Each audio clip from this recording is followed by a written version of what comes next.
Hello everyone. तो आज का हमारा टॉपिक है असेप्टर फॉर ओनर।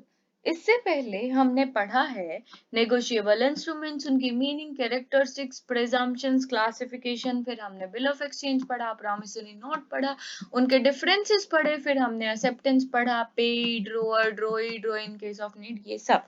आज हम और डेप्थ में जाते हैं इस टॉपिक के, और आज का हमारा टॉपिक है असेप्टर फॉर ओनर। अब सेक्शन 7 जो है वो इसकी डेफिनेशन देता है। असेप्टर फॉर ओनर को अगर हम बेसिकली इसके टाइटल को देख के समझने की कोशिश करें तो असेप्टर कौन इंसान है जो असेप्ट करता है।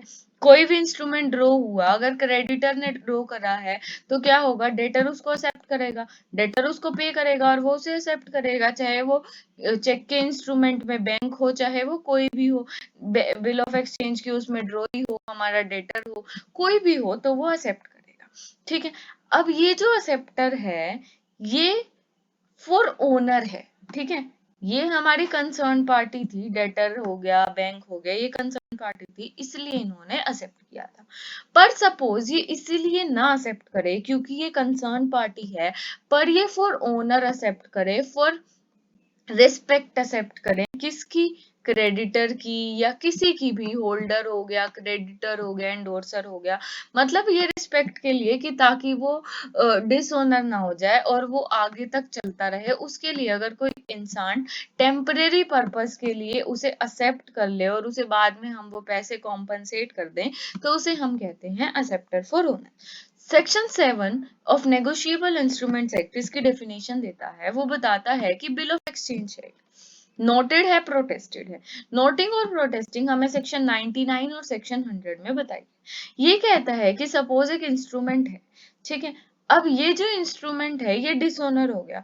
अब हम सीधा कोर्ट में जाके कहेंगे भाई हमारा तो डिसऑनर हो गया, तो कोर्ट ऐसे तो मानेगा नहीं, हमें कुछ तो इसके लिए प्रूव करना पड़ेगा। तो इस प्रोसेस को इजी करने के लिए हमें दे दिया concept of noting and protesting. इसमें क्या होता है कि हम नोटरी पब्लिक के पास जाते हैं, नोटरी पब्लिक क्या करता है, सारे रिकॉर्ड करता है, फैक्ट्स क्यों हुआ, कैसे हुआ, कब हुआ, अपनी डायरी में रिकॉर्ड करता है, फीस लेता है, वो नोटिंग करके और एक सर्टिफिकेट दे देता है जिसको हम कहते हैं प्रोटेस्ट। अब ये जो प्रोटेस्ट का सर्टिफिकेट मिल गया, ये अगर मैं डायरेक्ट कोर्ट में ले जाऊं तो कोर्ट जो है वो सीधा मान जाएगा कि ये जो मेरा बिल ऑफ एक्सचेंज था ये डिसऑनर हो गया है। ठीक है। अब नोट एक बिल ऑफ एक्सचेंज है, नोटेड एंड प्रोटेस्टेड है, मतलब कि डिसऑनर हो चुका है। डिसऑनर हो गया क्यों, फॉर इधर नॉन एक्सेप्टेंस की एक्सेप्ट नहीं किया गया या फिर बेटर सिक्योरिटी के लिए। ठीक है। और जो पर्सन है वो उसे एक्सेप्ट कर लेता है, एक्सेप्ट कैसे कर लेता है, सुप्रा प्रोटेस्ट, मतलब कि डिस्पाइट ऑफ दिस थिंग, और इसको साइड में रख के वो उसे क्या करता है, एक्सेप्ट कर लेता है। एक्सेप्ट क्यों कर लेता है, फॉर ओनर ऑफ ड्रॉअर और एनी ऑफ द एंडोर्सर, किसी भी ड्रॉवर के कह दो, मैं क्रेडिटर के कह दूं, या कोई एंडोर्सर था जिसने उसे आगे एंडोर्स कर दिया था, तो उसको हम कह देंगे एक्सेप्टर फॉर ओनर। ठीक है। अब हम इसके प्रोविजंस देखते हैं। एक्सेप्टर फॉर ओनर के provisions are covered under section 108 to section 114 of the negotiable instruments act. तो आज हम इन सभी प्रोविजंस को डिटेल में देखेंगे। सेक्शन 108, 108 कहता है कि एक्सेप्टर फॉर ओनर के बारे में, ये बताता है कि एक्सेप्टर फॉर ओनर कौन है। सेक्शन 7 हमें मीनिंग दे रहा था और ये बताता है कि वो कौन है। बिल ऑफ एक्सचेंज सेम बात, नोटेड हो गया, प्रोटेस्टेड हो गया, फॉर नॉन एक्सेप्टेंस और बेटर सिक्योरिटी। क्या होता है, एनी पर्सन, कोई भी इंसान जो कि एक पार्टी नहीं है, इसके एसेंशियल्स आप देखो कि एनी पर्सन वो हो सकता है, ठीक है, वो पार्टी नहीं होनी चाहिए। Liable by the consent of holder, जो होल्डर है, चाहे वो ड्रोअर है, चाहे वो एंडोर्सर है, जो भी होल्डर है जिसे फाइनली पेमेंट मिलनी है, उसकी कंसेंट से right on the will, bill pay लिख देता है that I accepted for the owner of any party, कि मैं इसे किसी पार्टी के ओनर के लिए एक्सेप्ट करता हूं, तो उसे हम एक्सेप्टर फॉर ओनर कहेंगे। कोई भी पर्सन जो कि एक पार्टी नहीं है, होल्डर की कंसेंट से बिल पे लिख देता है, तो वो सीधा एक्सेप्टर फॉर ओनर है। अब हम आगे चलते हैं, अब कैसे एक्सेप्टेंस करी जाए। अब वो, ये हमारे पास बिल है, ठीक है, अब रिटर्न होगा, सबसे पहले रिटर्न देगा, डिक्लेयर करेगा दैट एक्सेप्ट अंडर प्रोटेस्ट, कि प्रोटेस्ट के अंडर वो एक्सेप्ट कर रहा है, मतलब कि एक प्रोटेस्टेड बिल है, एक डिसऑनर्ड बिल है, उसे वो प्रोटेस्ट, उस जो डिसऑनर्ड बिल है वो प्रोटेस्टेड है और उसके ओनर के लिए वो ऐसा कर रहा है, ओनर ऑफ ड्रॉअर और एनी इंडोर्सर और जनरली, ठीक है। इस इंस्ट्रूमेंट पे वो लिख देगा कि ऐसे ऐसे मैं हूं और मैं एक्सेप्ट कर रहा हूँ, ठीक है। एक्सेप्ट कर रहा हूँ, या तो वो सीधा लिख दे कि एक्सेप्ट मैं किसके भी हाफ पे कर रहा हूँ, मैं ड्रोवर के भी हाफ पे कर रहा हूँ, एंडोर्सर के भी हाफ पे कर रहा हूँ। और अगर ऐसा वो कुछ नहीं लिखता है तो हम मानेंगे कि जनरली, जनरली है, तो इसके लिए हमारे पास आगे का सेक्शन है सेक्शन 110, जो कि कहता है acceptance not specify whose honour, अगर बता नहीं रहा कि किसका ओनर है तो हम मानेंगे कि ड्रोवर का ओनर है, ठीक है। तो अब देखो उस पे लिखेगा, सबसे पहले कौन था, वो पार्टी, वो इंसान था जो पार्टी नहीं है, कंसेंट से उसने लिख दिया।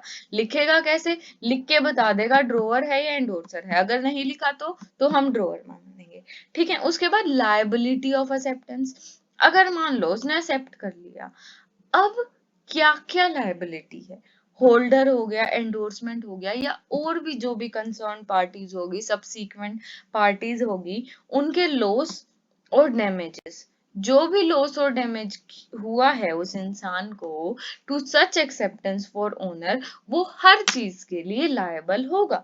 लॉस और डैमेज के लिए किसी भी पार्टी को होती है, लायबल कब होगा, अब लायबिलिटी कब अराइज होगी ये हम अब देखेंगे कि लायबिलिटी अराइज होगी तब तक नहीं जब तक इसे प्रेजेंट नहीं किया जाएगा या फॉरवर्ड नहीं किया जाएगा, not later than a day after maturity, अगर ये 30 तारीख को मैच्योर हुआ है तो 31 तारीख से एक दिन बाद भी नहीं है प्रेजेंट किया जाना चाहिए, अगर इसको हो गया तो उससे अगले दिन से पहले ही उसको प्रेजेंट कर दो और फॉरवर्ड कर दो। या फिर कब है ये, if address by such acceptor is different than where bill is payable, ठीक है। अब देखो क्या सीन है, लायबिलिटी है एक्सेप्टेंस की, सबसे पहली बात कोई भी लॉस हो गया, डैमेज हो गया, किसी का भी हो गया, उसके लिए वो इंसान लायबल है। अब लायबल कब से, अगर मान लो एक तो जगह होगी, अगर मैं कहूंगी एक्स प्लेस पे जो है ये बिल पेएबल था, पर जो एक्सेप्टर फॉर ओनर है वो वाई प्लेस पे है, तो हम कहेंगे कि वैसे तो मैच्योरिटी है इसकी 30 साल, पर एक दिन और तुझे एक्स्ट्रा दे दिया कि तू आके इसे एक्सेप्ट फॉर ओनर कर ले विद नोटरी, ठीक है। तो ये वाला सीन है, तो जब प्रेजेंट कर दिया जाएगा और फॉरवर्ड कर दिया जाएगा एक दिन आफ्टर इट्स मैच्योरिटी तक, तो हम मानेंगे कि लायबिलिटी जो है अराइज हो गई। When acceptor for owner charge, अब उसको चार्ज कब कर दिया जाएगा, बिल प्रेजेंट हो गया, चार्ज तब करेंगे, बिल दिखा दिया, डिसऑनर हो गया, नोटेड एंड प्रोटेस्ट हो गया, उसके बाद उसके अगेंस्ट हम चार्ज क्रिएट करेंगे, मतलब उस पे चार्ज करेंगे वो मनी और वो उसको क्या करेगा, वो उसको पे करेगा। फिर सेक्शन 113 आ गया, payment for owner, payment for owner कब हो गया, बिल ऑफ एक्सचेंज है, नोटेड हो गया, प्रोटेस्टेड हो गया, अगर नॉन पेमेंट है तो कोई भी person on behalf of holder और एंडोर्सर, ठीक है, वो क्या करेगा, पहले नोटिंग हो गई, प्रोटेस्ट हो गया, सर्टिफिकेट मिल गया, अब पेमेंट तो हुई नहीं है तो क्या करेगा, वो इंसान होल्डर या एंडोर्सर के बिहाफ पे जो भी है वो नोटरी पब्लिक के पास जाएगा, डिक्लेयर कर देगा कि ये पार्टी है, इसके ओनर में मैं ऐसा कर रहा हूँ, और ये जो डिक्लेरेशन है वो नोटरी जो है वो रिकॉर्ड कर देगा। इस तरीके से इस डिक्लेरेशन को रिकॉर्ड कर, ये है तरीका हमारी पेमेंट का, ठीक है। उसके बाद rights for acceptor for owner, उसको मिलेगा क्या इसके बदले, होल्डर के जो भी अमाउंट होल्डर को मिलना था वो सारा उसको मिलेगा, इंटरेस्ट मिलेगा जितना भी डिसाइडेड होगा, और जो भी एक्सपेंसेस पूरे उसने एक्सेप्ट किया, इतने पंगे करे, नोटरी के पास गया, ये करवाया वो करवाया, उसको डिक्लेरेशन रिकॉर्ड कराई, पे करा, उस पे इंटरेस्ट मिलेगा, और जितने भी एक्सपेंसेस थे वो सारे उसे मिलेंगे।